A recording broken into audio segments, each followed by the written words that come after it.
साधना का आज 215 दिन हुआ। 2-2 घंटे के अभ्यास से तारीख 7 जून सन 2022, दिन मंगलवार।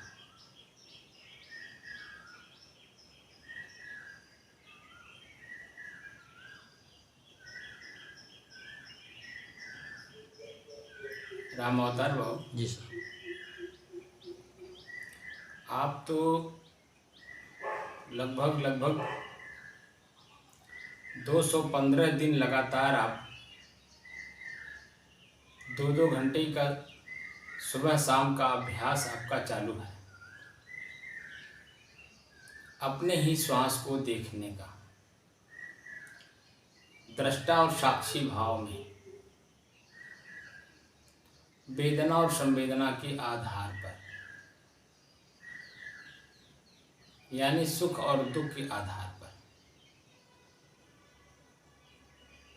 अब आप बताइए, ये तो 2-2 घंटे सुबह शाम के अभ्यास से इतना है, 215 दिन तक।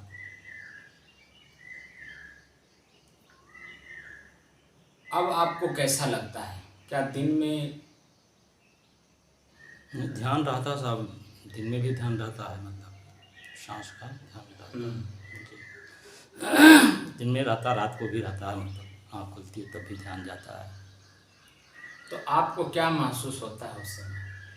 अब महसूस ये होता है कि मतलब हम शांति के लिए मतलब सांस पर अपना ध्यान लगाते हैं, मतलब ये शांति, ताकि शांति बनी रहे, इधर उधर मन ना जाए, मन को एकाग्र करते हैं, उसी पर शांति करते हैं। आज तो रात को 1:30 बजे 1:35 पे ही जो मेरी आँख खुल गई, तो नींद नहीं आ रही, तो मतलब मैं ध्यान लगा के बैठा रहा करीब 4 बजे तक। फिर उठा, फ्रेश हुआ, आ गई। तो 1 बजे से 4 बजे के बीच में आपका कैसा महसूस हुआ? बहुत अच्छा महसूस हुआ, बहुत शांति था और बहुत सुनहरा। अब आप बताइए कि ये जो सहज, ये तो बिल्कुल सहज साधन है जी, कि अपने मन की गति को पकड़ने का सहज मार्ग है। और हम सहज मार्ग न पकड़ करके असहज मार्ग जरूर पकड़ ले रहे हैं, जैसे क्रिया योग, नाद योग, बिंदु योग।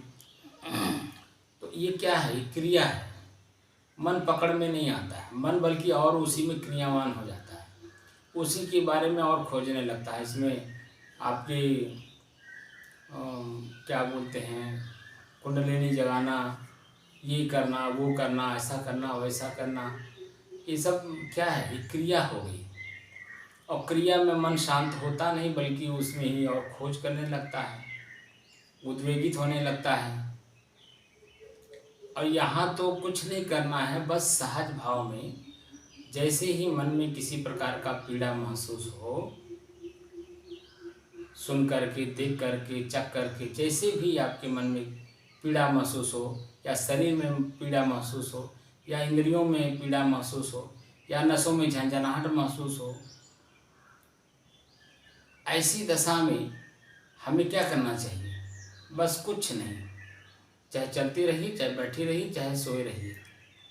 जैसे ही किसी भी प्रकार का आपको कष्ट महसूस हो रहा, जिस भी परिस्थिति में, उसी परिस्थिति में हल्का सा खाली ध्यान कर लीजिए कि मेरा श्वास कैसे चल रहा है। ध्यान का मतलब अपने श्वास को देख लीजिए कि मेरा श्वास कैसे चल रहा है। और जैसे ही श्वास को आप देखना शुरू करेंगे, धीरे धीरे धीरे धीरे जैसे अभ्यास बढ़ेगा, आपकी जो श्वास की गति तेज हुई थी, वह धीरे धीरे अपने आप सामान्य हो जाएगा। और मन जिस बात को लेकर के कष्टित हो रहा था, पीड़ित हो रहा था, वह बात भूल जाएगा, एकदम भूल जाएगा। और एकदम स्वानुभूति होगी आनंद की, एकदम शांति की। ये परिस्थितियाँ किसी भी परिस्थिति में लाई जा सकती हैं। चलते, उठते, बैठते, सोते, जागते, खाते, पीते, कभी भी, किसी समय भी सहज का मतलब ही होता है कि किसी भी परिस्थिति में हम उसका प्रयोग कर सकें। ऐसा साधन मेरे साथ उपस्थित होना चाहिए। ऐसा साधन ना हो तो सहज, लेकिन बिना समय के उसका हम प्रयोग ना कर सकें तो सहज कैसे होगा? नाम तो सहज लिखा हुआ है, लेकिन वो असहज की स्थिति हो रही है, तो वो आपको दुख और पीड़ा बढ़ाने के बजाय घटा कभी नहीं सकता। और यह एक ऐसा साधन है कि इससे आपका दुख बढ़ेगा नहीं, बल्कि तुरंत घट जाएगा। और घट ही नहीं जाएगा, बिल्कुल स्मरण की जो लाइन है उससे अलग हो जाएगा। एकदम स्मरण विहीन, ख्याल विहीन, एकदम मन शांत। वहाँ किसी भी प्रकार का कोई शब्द नहीं होगा।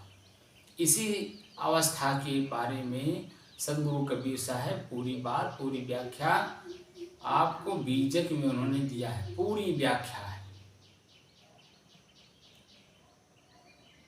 जैसे जैसे आपका मन शांत होता जाएगा, अपनी स्थिति में आता जाएगा, एकदम शांत की स्थिति होगी।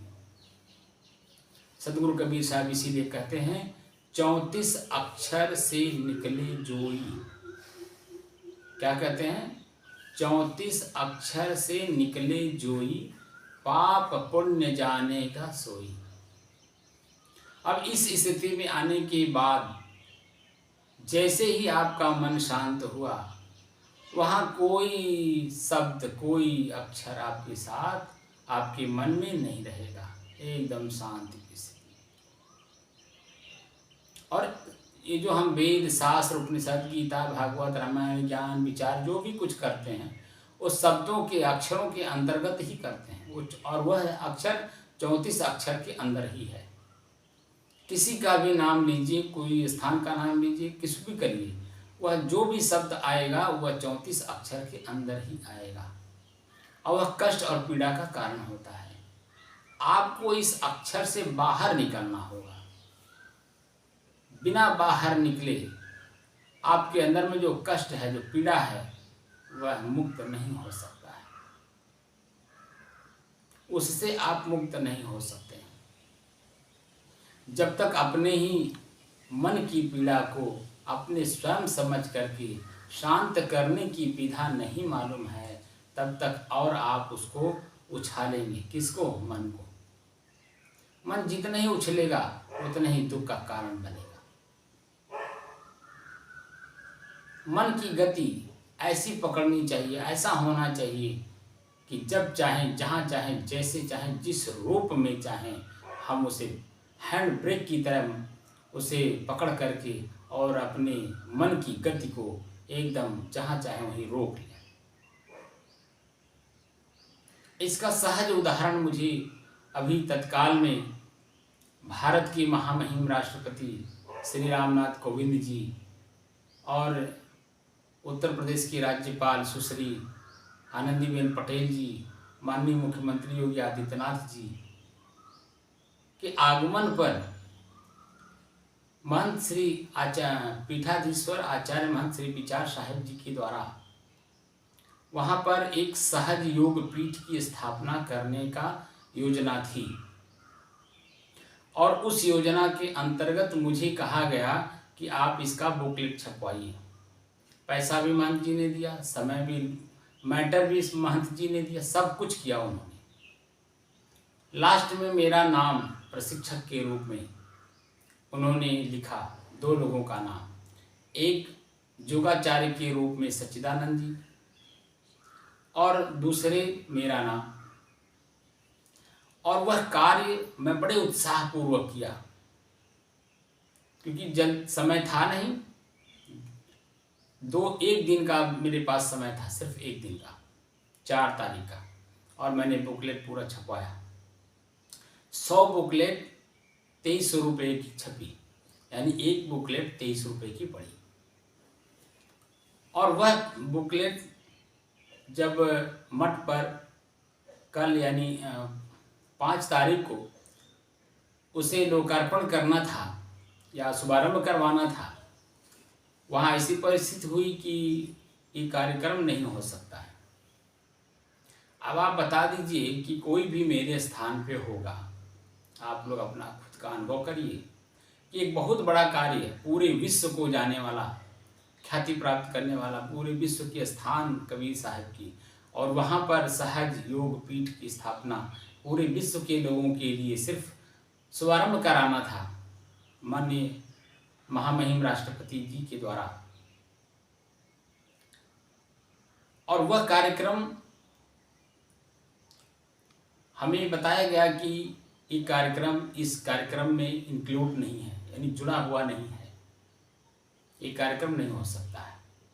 अब आप बताइए मन में कितनी बड़ी पीड़ा हो रही होगी या आपको कैसी होगी। लेकिन मैंने तुरंत अपने मन की गति को रोक लिया। मैं कहा नहीं, ये समय नहीं है, हो सकता है इसमें कुछ कमियां हो, मेरे साधना में कुछ कमी हो या मेरे चिंतन में कुछ कमी हो, कहीं न कहीं कोई कमी है, इसलिए ये कार्यक्रम महामहिम राष्ट्रपति के द्वारा शुभारंभ नहीं हो रहा है। खैर कोई बात, मैंने अपने मन की गति को शांत कर लिया, बिल्कुल एकदम शांत कर लिया। किसी प्रकार का वहाँ पर अपनी मन की गति को किसी को भी मैं अनुभव नहीं होने दिया, एकदम शांत कर लिया मन की गति को, एकदम शांत। और मेरे मन की शांति का फल ये हुआ कि पूरा कार्यक्रम मेरे ही सामने इतना बढ़िया, इतना सुंदर ढंग से सफल संपन्न हुआ, कोई वहाँ कुछ समझ नहीं पाया, एकदम शांत। और मैं अगर वही उद्वेगित हो जाता, शासन प्रशासन या महंत जी को या किसी को मैं कुछ कहता आगे बढ़ करके, तो वहाँ पर एक उद्वेग पैदा होता, और वह उद्वेग हमारे मन की गति के द्वारा होता, क्योंकि मैं इतना बड़ा कार्यक्रम करने जा रहा हूँ, मुझे क्यों रोका जा रहा है, क्या है, तमाम तरह के मन के उद्वेग होते। और तुरंत मैंने अपने मन की गति को रोक लिया, एकदम शांत कर लिया। सारे अधिकारी, सारे जितने भी लोग, जो भी लोग जहाँ जैसे जिस रूप में थे, एकदम शांत भाव से सारा कार्यक्रम हुआ। दूसरा, वहीं पर एक साधु और इसी बस्ती जिले में लालगंज थाने में किसी गांव में हमारे ही कबीर आश्रम की संपत्ति है, कुछ लोगों ने उसे जोत लिया है। दूसरे साधु ने, जो वहाँ का महंत बनाया गया था, आचार्य महंत श्री विचार साहिब जी के द्वारा, उसने तमाम तरह की मीडियाबाजी कर दी, उसमें तमाम तरह के स्टेटमेंट दे दिए, जिसके कारण मन उसका उद्वेग था, एकदम उद्वेगी था, उसका काम बन। उसने एक स्टेटमेंट दे दिया कि मैं महामहिम राष्ट्रपति जी के सामने आत्मदाह करूँगा अगर ये मेरा काम नहीं हुआ तो। अब वो मन की उद्वेग, अपने मन की उद्वेग को पकड़ने की कला तो जानता नहीं था। तुरंत उसने जो है, जिस भी प्रकार से जैसे भी उसने वो समाज के सामने, मीडिया के सामने रख दिया, तुरंत सारे उसकी किए धरे पे पानी फिर गया। सुबह ही 5 बजे कुछ लोग आए और उसे ले जाके नज़र बंद कर दिए। अब आप बताइए, जिस कार्यक्रम का एक सुखपूर्वक साक्षी बनना था, सुखपूर्वक पूरे समाज को आनंद की स्थिति में लाना था, क्योंकि ये पूरा समाज मेरा है और मैं पूरे समाज का हूँ, ये संत का परिभाषा है। अपने ही मन की गति को रोक करके हम समाज को सुखी कर सकते हैं। लेकिन उसने ऐसा नहीं किया, तो समाज जहाँ पे था वहाँ पे स्थिर था। उसकी अपनी ही जो उस समय की स्थिति थी, मन स्थिति, उस अपने मन स्थिति की वजह से जो कार्यक्रम की साक्षी बनना था, आनंद लेना था, सुखपूर्वक उसका उपभोग करना था, समाज का एक साक्षी बनना था, समाज के सामने साक्षी बनना था, वह सब कुछ उसका मिट्टी में मिल गया। तो मन की गति को पकड़ना, मैं इस बात का यहाँ उल्लेख इसलिए कर रहा हूँ, सिर्फ अपने मन की गति को पकड़ने के लिए, न कि इसमें कहीं किसी प्रकार का किसी का उलाहना दे रहा हूँ या उसका किसी प्रकार के कोई कष्टदायक मैंने वर्णन किया है, नहीं। अपने मन की गति को पकड़ने के लिए सिर्फ हमने इस बात को यहाँ उल्लेख किया है, क्योंकि मन में कोई भी छोटा भी काम किया जाता है, कोई किसी प्रकार का कमेंट कर देता है तो मन में कष्ट होता है, पीड़ा होती है। और इतने बड़े कार्यक्रम की रूपरेखा बनाने के बाद अगर वो कार्यक्रम ना हो तो मन में तो स्वाभाविक बात है कष्ट होगा। लेकिन जब मैं इस बात को समझ रहा हूँ कि मैं सहज योग पीठ की स्थापना करने के लिए एक कदम उठा रहा हूँ, तो क्या मेरा मन सहज में है? मैंने स्वयं अपने से प्रश्न करता हूँ, क्या मेरा मन सहज में है? नहीं है। तो फिर क्या करना चाहिए? सहज में रखना चाहिए। तो सहज में रखने के लिए क्या करना चाहिए? बिल्कुल जो कष्ट महसूस हो रहा हो, पीड़ा महसूस हो रही हो, वो किसको महसूस हो रहा है? मन को। और मन की गति के द्वारा ही मन को कष्ट महसूस हो रहा है। इसलिए मन की गति को मन की गति से ही पकड़ लिया जाए, यानी उसे ये समझाया जाए कि अभी आपके इस कार्य के लिए सहज समय नहीं है। अगर इसमें सहज समय होता तो आपको पहले से इस कार्यक्रम की रूपरेखा बता दी गई होती। लेकिन अचानक अगर ये कार्यक्रम कराया जा रहा है तो उसमें हो सकता है हो ना हो।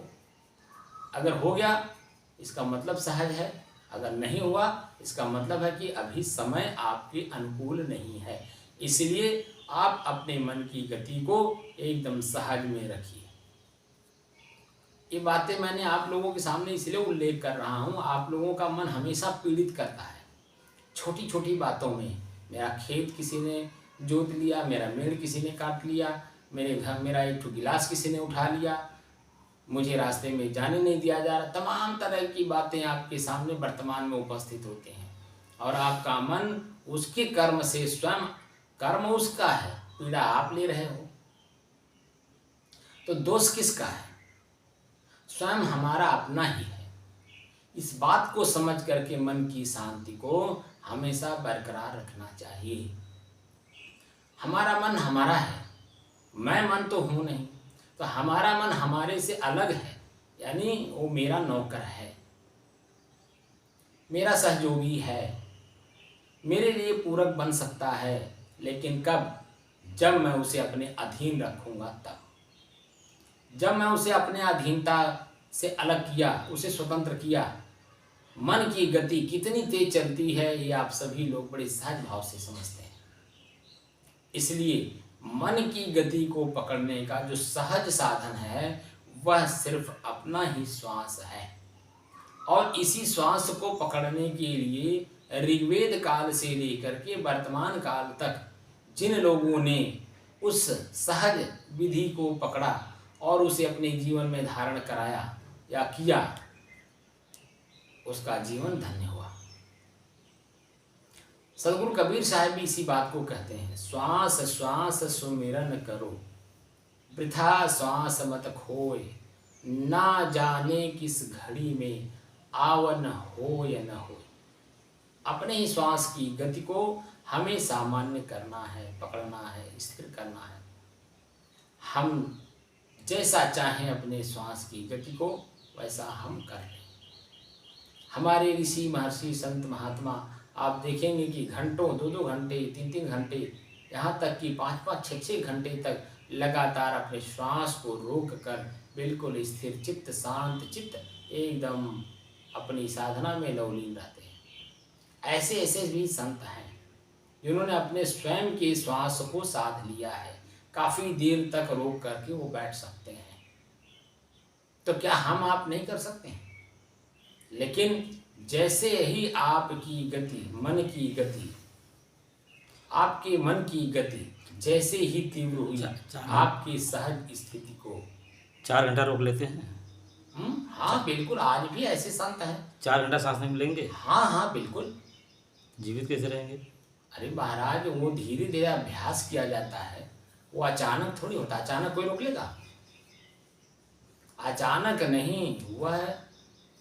अभी आपने देखा होगा, वो कौन एक महाराज जी थे जो पंजाब में, उन्होंने श्वास को रोक लिया था और आज भी उनकी बॉडी लोगों ने रखा है कि मेरे गुरुजी अपने श्वास की गति को रोक करके स्वयं की साधना में है। आज भी उन्होंने शरीर को जलाने नहीं दिया, न दफनाया, न उनका समाधि दिया। ऐसी स्थिति है। तो बॉडी तो बेकार हो जाती है, सड़क पैदा हो गई होगी। अब क्या स्थिति है क्या नहीं है वो तो वही लोग बताएंगे, मैं तो देखा नहीं। तो होगा प्रकृति। लेकिन ये प्रकरण काफी दिन तक जब मीडियाबाजी भी हुई है, आपने देखा होगा। वह स्वयं अपने श्वास की गति को रोक करके उसमें चले जाया करते थे। तभी तो उनके अनुयायी उनको अभी कुछ करने नहीं दे रहे हैं। अच्छा साहब, स्वयं का था स्वयं? हम्म? स्वयं स्वयं शब्द क्या होता है? वही तो बात है ना कि जो आप हैं वही मैं हूँ। सो माने वह। अजपा क्या होता है? अजपा जाप? आजपा जाप का मतलब जो अजब जो जपने में ना आए, मतलब वही सांस, श्वास को ही जपा जाता है। और क्या मतलब मेन बात वही सांस है। कुल मिलाकर के वही सहज भाव में वही अगर सांस। मन की गति, यहाँ पे कुल मिलाकर के जितनी भी साधना है जी। वह सभी साधनाएं सांस मन पर। की तीव्र गति को नॉर्मल करने के लिए है, सामान्य बनाने के लिए है। लेकिन क्रिया जहाँ रहेगी वहाँ सामान्य कैसे होगा? क्रिया जब तक रुकेगी नहीं मन की, तब तक आपका मन सामान्य नहीं होगा। वह पकड़ से बाहर ही रहेगा, वह आपकी अधीनता स्वीकार ही नहीं करेगा। जो कि वह आपका नौकर है, वह आपके अधीन है, लेकिन फिर भी वह आपने उसे छूट दे रखा है। और जैसे आपने छूट दिया वैसे ही जब वही आपकी स्वावस्था से वो बाहर हो गया। अच्छा, श्वास तो बराबर चलता रहता है साहब, लेकिन जैसे ध्यान नहीं किया है तब भी सांस चलता रहेगा, सांस रुकेगा थोड़ा? ऐसे ध्यान न रखने का मतलब आपके मन की गति बही हुई है। आपके अपने मन की गति आपके शरीर में अपने आप में नहीं है, इसीलिए आप अपने श्वास की गति को नहीं पकड़ पा रहे हैं। जैसे कोई कर, जैसे ही मन आपका शांत होता है अपने ही शरीर के ऊपर तुरंत आता है।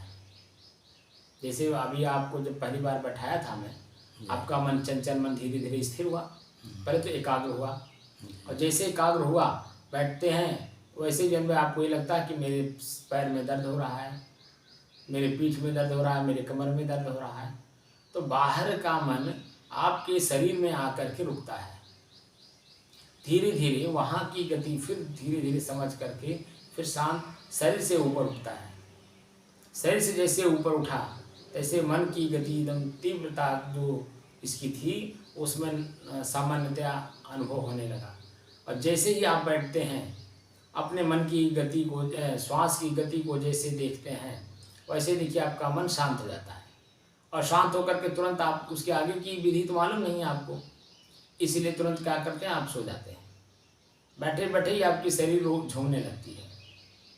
ये बात सही है कि गलत? सही है। तो मन की गति रुकी तभी तो नींद आई जी। सामान्य अवस्था में भी जो व्यक्ति नहीं भी जानता है साधना को और इस अध्यात्म के बारे में कुछ भी ABCD नहीं जानता है, वह भी इस काम को करता है, लेकिन वह अज्ञानता में उसकी जानकारी में नहीं है। इसीलिए देखिए आप पूरे मन को शांत करने के बाद ही नींद आती है। अगर आप ये कहें कि मैं महात्मा हूँ, मैं बड़ा ज्ञानी हूँ, मैं बड़ा ध्यानी हूँ, मैं बड़ा सहज स्थिति को जानता हूँ, मैं सहज साधना करता हूँ, तमाम जो भी आप चाहते हैं अपने मन की गति को उसमें डाल दीजिए, तो क्या नींद आएगी? चिंता बन जाएगी। चिंता बन जाएगी। चिंता बन जाएगी तो नींद आएगी नहीं? तो चिंता मुक्त कैसे होंगे, सहज में कैसे रहेंगे, नींद सहज भाव में कैसे लेंगे, जिससे कि शरीर बैलेंस होता है, आपका शरीर सामान्य रहता है, आपके शरीर में किसी प्रकार का रोग नहीं होगा, क्योंकि मन हमेशा शांत है, उसमें कोई उद्वेग नहीं है, किसी भी प्रकार का उद्वेग नहीं है। और जब मन शांत हो जाता है तभी तो नींद आती है। अगर मन शांत ना हो तो नींद आएगी? जागृत अवस्था में हमें अपने मन की गति को पकड़ना है। अच्छा साहब, लोग 3 और उसका अभ्यास ही एक मूल साधन है। जितना ही अभ्यास करेंगे, मनोयोग से करेंगे, मन की प्रसन्न स्थिति से करेंगे, उतने ही जल्दी आपका मन अपने आप शांत हो जाएगा। जैसे आप बैठेंगे, जैसे अपने श्वास की गति को आप देखने का अभ्यास शुरू करेंगे, आपका मन जो चंचल मन है वो एकदम एकाग्र हो जाएगा। तुरंत एक ही काम को, एकाग्र का मतलब होता है एक ही काम में लग जाना। तुरंत आपका मन अपनी साधना के लिए जो उसका कार्य है वो करने लग जाएगा, और उसका जो परिणाम है उसको ढूंढने में लगेगा, और तुरंत जो है आप एकदम शांत स्थिति में जा कर के एकदम अपने आप के मन की कोई भी क्रिया नहीं रहती है, ये अनुभव खुद करेंगे। लेकिन ये अभ्यास हमें स्वयं अपने ही करना है, अपने मन की गति को पकड़ने के लिए। जितने भी जीव हैं वह एक स्वतंत्र सत्ता स्वयं है, लेकिन अपने स्वयं स्वतंत्र सत्ता का उन्हें ज्ञान नहीं है, यानी जानकारी नहीं है कि मैं स्वयं एक स्वतंत्र सत्ता हूँ। इसलिए हम किसी दूसरे के पीछे पीछे दौड़ते रहते हैं, पराधीनता स्वीकार करते हैं, लेकिन स्वाधीन होने के जो साधन हैं उसे हमें ज्ञान नहीं, हमें जानकारी नहीं। अजब गोस्वामी तुलसीदास जी ने अच्छी बात लिखी है, पराधीन सुख सपने हो नाही। तो जब पराधीन हम पराधीनता स्वीकार कर लिए तो सुख तो सपने में भी नहीं है, क्योंकि वो आपको कैसे नचाएगा, कैसे रखेगा, किन किन परिस्थितियों में रखेगा आपको कुछ पता नहीं। इसलिए मनुष्य होने का जो सबसे बड़ा फायदा है वह स्वयं की स्वतंत्रता का ज्ञान होना। मैं स्वयं स्वतंत्र सत्ता हूँ, अध्यात्म का परिपूर्ण समाधान मैं स्वयं हूँ। इस बात की जानकारी जिस दिन साधना के द्वारा आपको प्राप्त होगी, आपकी स्वतंत्रता आपका अपना होगा। तो स्वतंत्र जब होंगे तो स्ववश भी होंगे, और स्ववश हो जाएंगे तो स्वच्छंदता अपने आप आ जाएगी। और जैसे ही स्वच्छंदता आई, आप सारे इंद्रियों के क्रमों से मुक्त हो गए, एकदम शांति से। और अपनी शांति स्थिति को जितना ही आप बरकरार रखेंगे उतने ही आपकी मन स्थिति एकदम शांत रहेगी, पर वर्तमान में रहेगी एकदम शांत। और इसी शांति स्थिति को प्राप्त करने के लिए, अनुभव करने के लिए हम ये साधना कर रहे हैं। और यहाँ तक हमें चलना है, हमें स्वयं अपनी चीज को प्राप्त करना है। जो मेरा स्वयं का अपना है उसे मैं भूल बैठा हूँ, और मेरे ही अपने इसी शरीर में सहज भाव में उपलब्ध है, लेकिन हमने खुद उसे असहज बना लिया है। अब जैसे ही किसी संत महात्मा गुरुजनों के माध्यम से अपने सहज स्थिति का ज्ञान हो, उसे बरकरार रखना, उसको स्थिर रखना, उसको शांत रखना और अपने आप में समाहित रहना, ये स्वयं का कर्तव्य है। और स्वयं ही इस कार्य को करना है। इस कार्य को कोई दूसरा नहीं कर सकता है। बाहरी कोई भी काम कोई कर सकता है, लेकिन ये काम आपका आंतरिक है, इसलिए कोई दूसरा नहीं कर सकता है। ये हमें स्वयं अपने आप करना है, और अपने शांत स्थिति में हमेशा 24 घंटा बरकरार रखने की साधना सीखना है। साहे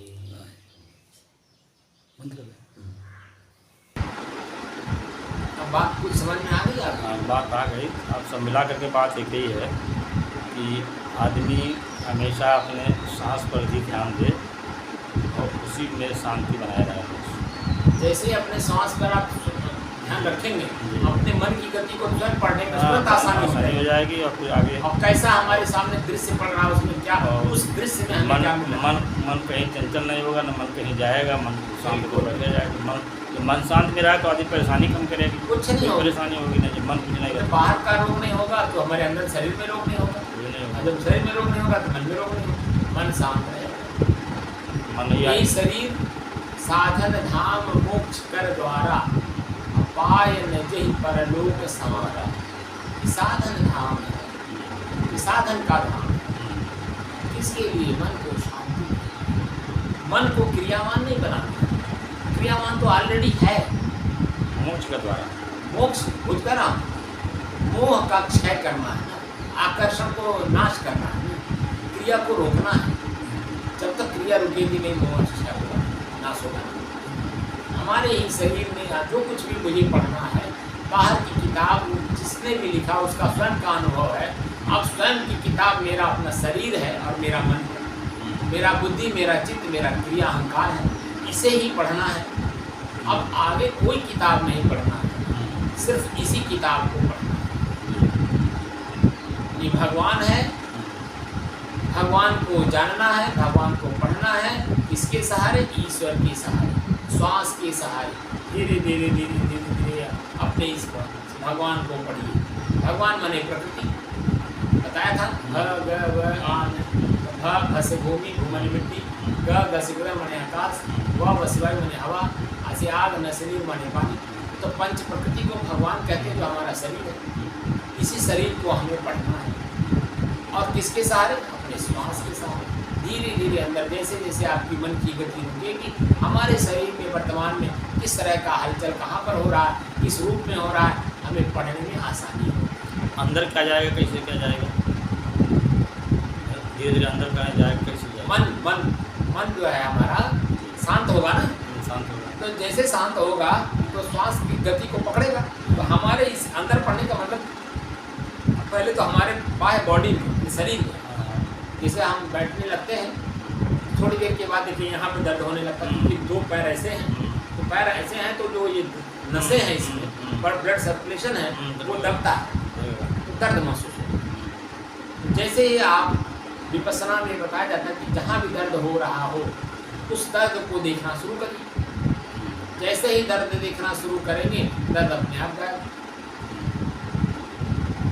तो देखने की कला से देखेंगे, दर्द खत्म, दुख खत्म, इच्छाएं खत्म, एकदम शांत, पूरा शरीर हल्का हो जाता है। धीरे धीरे शरीर हल्का होते होते होते होते हम शरीर नहीं है ये ज्ञान होता है। शरीर मेरा है ये ज्ञान होता है। शरीर मेरा है तो इसका उपयोग कहाँ करना है, उपभोग कहाँ करना है और कैसे करना है, किस रूप में करना है, ये पूरी जानकारी इससे होती है। अच्छा साहब, सब लोग मरे हैं, जैसे कृष्ण मर गए, राम मर गए, सब लोग मर गए, क्या चेतन भी मर गया? नहीं भाई, शरीर उन्होंने खाली छोड़ा ना, चेतना कहाँ मरती है। जैसे कि राम मर गए, सब लोग मर गए, राम मरे तो शरीर से खाली बिछो हुआ ना, शरीर से। तो चेतना उनकी जैसे इस शरीर में आप ही हैं, आप खुद अनुभव करिए, अपने को उस स्थान पे लिए मैं राम हूँ। तो जब खुद राम हैं तो जब इस शरीर रूपी पूर्व में निवास करने वाले को ही राम कहा गया है, तो खुद आप ही राम ही जरा अमर नहीं हुए। मेरी बात आप समझिए। तो जैसे ही आप शरीर को आप नींद लेते हैं, शांत हो रहती है, जैसे फिर जगते हैं तो जो कल का कर्म है वो आपके मन मस्तिष्क में स्टोर है, फिर पुनः उसी अनुसार आप कर्म करने लगते हैं। अगर मन में पहले का कुछ नहीं है तो आज आपको ढूंढना पड़ता क्या करें। अगर कल का काम कुछ नहीं रह गया है तो आज आप ढूंढते हैं कि बहू आज कौन काम रह गई, वो होके कहिए। अपने परिवार अपने बच्चों के सामने वो बात रखा जाता है। तो सामयिक हो जाता है, कल या करना है तो सामयिक डिसाइड कर लेते हैं कल का। मतलब जो काम पूरा नहीं हुआ है उस कल के लिए डिसाइड करते हैं, लेकिन काम पूरा हो गया तो कौन सा डिसाइड। काम पूरा हो गया, कुछ भी नहीं रहा तो डिसाइड कहाँ करेंगे। तो आराम से सोएंगे, सुख की नींद लेंगे, कोई प्रकार मन में कोई कल के लिए इच्छा नहीं बनाएंगे। लेकिन जब सवेरा होता है, मन शांत रहता है, मन में किसी प्रकार की कोई बात नहीं रहती है, तो आप देखिएगे कि पूरा शरीर पूरा मन बिल्कुल हल्का रहता है, किसी प्रकार का कोई दबाव महसूस नहीं होता है, एकदम हल्का शांत, एकदम शांत। और पुनः जो है नए सिरे से काम करने की इच्छा जाहिर हम खुद करते हैं कि बाबू आज कौन काम करना है। अपने बच्चों के सामने या स्वयं अपने सामने भी रखा जाता है कि आज कौन काम बाकी हो तो कर लिया जाए, तो शांत है। लेकिन अगर ऐसा नहीं है, सब कह रहे हैं काम अगर बाकी है तो शाम को ही डिसाइड होता है। तो भगवान राम आए, कृष्ण आए, तुलसी आए, महावीर आए, जितने भी महापुरुष आए, जिनका काम बाकी रहा होगा वो अपना काम करने के लिए पुनर्जन्म लेंगे। लेकिन पुनर्जन्म में वही राम है, वही कृष्ण है, कैसे आपको पता चलेगा। क्योंकि शरीर दूसरा है, दूसरे परिवार में जन्म लिए हैं, वहाँ के अपनी सिस्टम भी तो हैं उस परिवार उस समाज का। कितना भी आपके अंदर में कुछ भी हो, ज्ञान हो, लेकिन जो जिस जगह आप जाते हैं अगर वहाँ साइलेंट मोड में नहीं रहेंगे तो वहाँ आप तो क्या ये लोग फिर जन्म लिए होंगे, रामकृष्ण जन्म लिए होंगे? मैं ये कैसे कह दूँ, मैं तो जानता नहीं। उन्होंने अपनी वासना को मिटाया कि नहीं, वासना मिटा लिए होंगे तो जन्म नहीं हुआ होगा। अगर वासना नहीं मिटी होगी तो जन्म हुआ होगा। तो निज धाम में लोग चले गए। निज धाम जाने का मतलब वासना मुक्त होना। अगर वासना मुक्त हो गए होंगे वो तो स्वानुभूति की विषय है ना। वो लोग त्रिगुण से परे रहे साहब ना। अरे भाई ठीक है, ये तो खाली किताब में आपने पढ़ लिया ना। अच्छा, असली दूसरे ने कह दिया ये मान लिया ना। आपको मैं कह दूँ कि आप त्रिगुणात्मक नहीं है, त्रिगुण से मुक्त हैं, तो क्या आप मुक्त हैं? मेरे कह देने से आप मुक्त हो जाएंगे? मैं लिख दूं कि राम अवतार भाव बिल्कुल वासना मुक्त है, तो क्या आपकी मन स्थिति बिल्कुल मुक्त है? बस ये संभव है? वो तो प्रशंसात्मक बातें कहीं आपके सामने फिर कह दी जाएगी, लेकिन क्या वास्तव में आप वासना मुक्त हैं? नहीं। अगर वासना मुक्त है तो निज धाम में जाएंगे, अगर वासना मुक्त नहीं है तो परधाम जाएंगे। परधाम का मतलब प्रकृति में फिर वो तुरंत रहेंगे, फिर दुख होंगे, फिर सुख होंगे। ये स्वानुभूति का विषय है ना। हम जो अनुभव कर रहे हैं वो आप नहीं कर सकते, जो आप अनुभव कर रहे हैं वो मैं नहीं कर सकता। अलग अलग सबका अपना स्वयं का है ना, तो स्वयं की स्थिति को कैसे आप भापेंगे, आप बताइए। अब राम हो, मैं हूँ, सबका आदर करता हूँ। जो उन्होंने आदर दिया, सत्कार दिया समाज के लिए, अपने लिए उन्होंने किया भी, वो उसका हम भी पालन करते हैं। लेकिन वासना मुक्त वो हुए कि नहीं हुए वो तो स्वयं वो कह सकते हैं, लेकिन वो आज है नहीं, बता कैसे सकते, तो मैं कैसे जानूँगा। लेकिन यह है कि वो आदरवान है, वह पूजनीय है, वंदनीय है, प्रातः स्मरणीय है, सब कुछ है। लेकिन अब वो उनका अपना विषय, जैसे मैं अपना, मैं साधु हूँ। साधु का मतलब साधना करना, साधना का मतलब अपने मन इंद्रियों को अपने बस करना, जो साधन है उसका उपयोग प्रयोग करना। दया, क्षमा, संतोष, धैर्य, विचार, विवेक, भक्ति, नम्रता, प्रमणता, ये साधन है किसको ठीक करने के लिए। काम, क्रोध, लोभ, मोह, राग, द्वेष, ईर्ष्या, जलन, प्रसन्नता, जो मन में विकार है, उन विकारों को दूर करने की जो साधन है वो दया, क्षमा, संतोष, दया, धैर्य, विचार, विवेक, इनको प्रयोग करिए। इन साधनों का प्रयोग करने के बाद जो आपको अनुभव होता है वो आपका अपना है। क्षमा करना इतना आसान बात है क्या? दया करना इतना आसान बात है क्या?